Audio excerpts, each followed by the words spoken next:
Now let's quickly cut across to our exclusive conversation with Agriculture Minister Narendra Singh Tomar, who allayed fears of the farmers over the centre's farm laws. Tomar accused outside forces of trying to keep the farmers' agitation alive. He reiterated that the government's there has already decided to keep the farm laws on hold for 18 months. They've offered this suggestion to the farmers, but so far there has been no breakthrough.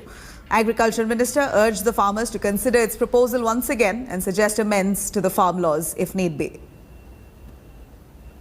लेकिन 11वें दौर के बाद आपने एक तरीके से संकेत दिया कि असल में किसान नहीं, ये कोई और है जो नहीं चाहता कि आंदोलन खत्म हो। कौन है ये नाम तो बता नहीं आपने। देखिए, दरअसल क्या है कि सामान्य तौर पर यह बात मैंने इसलिए कही कि अगर किसान हैं और किसान संगठन हैं जिनसे मैं बात कर रहा हूं, तो स्वाभाविक रूप से किसान के हित और अहित में बातचीत होगी और वो लोग उस दिशा में बातचीत करते भी हैं, उस दिशा आगे बढ़ती भी है। लेकिन कोई तो अदृश्य ताकत है जो मसले को हल नहीं होने देना चाहती। कौन है वो अदृश्य ताकत? वो अदृश्य ताकत अभी मुझे भी दिखाई नहीं दे रही है, लेकिन मुझे ऐसा लगता है कि कुछ ना कुछ ऐसी बात है जो आंदोलन समाप्त ना हो इस बात पर बल देती है और हमारी वार्ता को बिगाड़ देती है। जहाँ तक 26 जनवरी के उनके कार्यक्रम का सवाल है, तो मैं तो हमेशा से ही उनको आग्रह करता रहा हूँ और आज भी मैं आपके माध्यम से सभी किसानों को, यूनियंस को यह आग्रह करना चाहता हूँ कि 26 जनवरी हमारा गणतंत्र दिवस का राष्ट्रीय त्यौहार है। इस त्यौहार को सारी दुनिया में देखा जाता है और हम जब आंदोलन पर हैं तो आंदोलन करने के लिए हमारे पास 365 दिन हैं।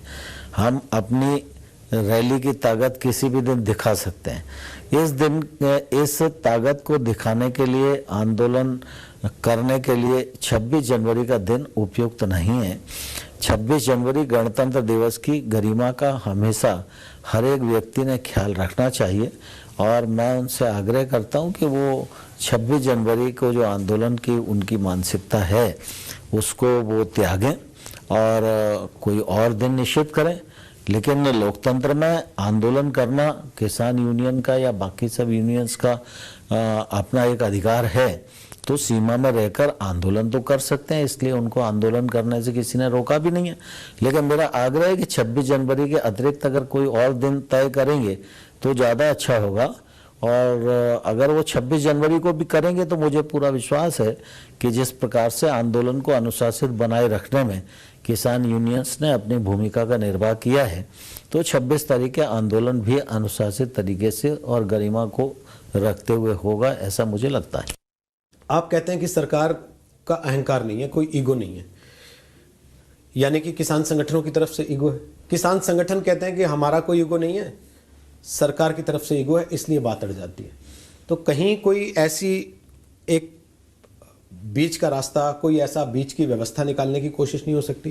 क्योंकि आपको जो कमेटी सुप्रीम कोर्ट ने दी उस पर भी किसानों ने ऐतराज कर दिया कि ये सब तो सारे के सारे पक्ष के ही लोग। मैं वही आपके माध्यम से किसानों को भी निवेदन करना चाहता हूँ और देश को भी अवगत कराना चाहता हूँ। यहाँ जो किसान आंदोलन पर बैठे हैं उनकी कोई भी संख्या आंक सकता है। मतलब कुल मिला के वो लोग जब आंकते हैं तो बोलते हैं 50-60 हज़ार हैं, 70 हज़ार हैं। दूसरे लोग आकलन करते हैं तो कोई 25-30 हज़ार बताता है। देश में 14.5 करोड़ किसान हैं और भारत सरकार जब कोई कानून बनाती है तो वो 14 करोड़ किसानों को दृष्टिगत रखते हुए बनाती है। हजारों किसान संगठन हैं, ऐसे करोड़ों लोग इन कानूनों के समर्थन में खड़े हुए हैं, इन कानूनों को वो अच्छा मानते हैं। तो ऐसी स्थिति में कुल मिला के सरकार के अहंकार का तो सवाल नहीं होता, सरकार की तो प्रतिबद्धता और जवाबदेही है इन किसानों के प्रति भी है जो आंदोलन में बैठे हैं, जो आंदोलन में नहीं बैठे उन किसानों के प्रति भी है। और इसलिए सरकार के किसी युगों का सवाल तो इसलिए नहीं कह सकते कि अगर सरकार का अहंकार होता और सरकार कहीं भी अपने निर्णय से इधर उधर नहीं होती तो हम एक के बाद अनेक प्रस्ताव उनको देते क्यों?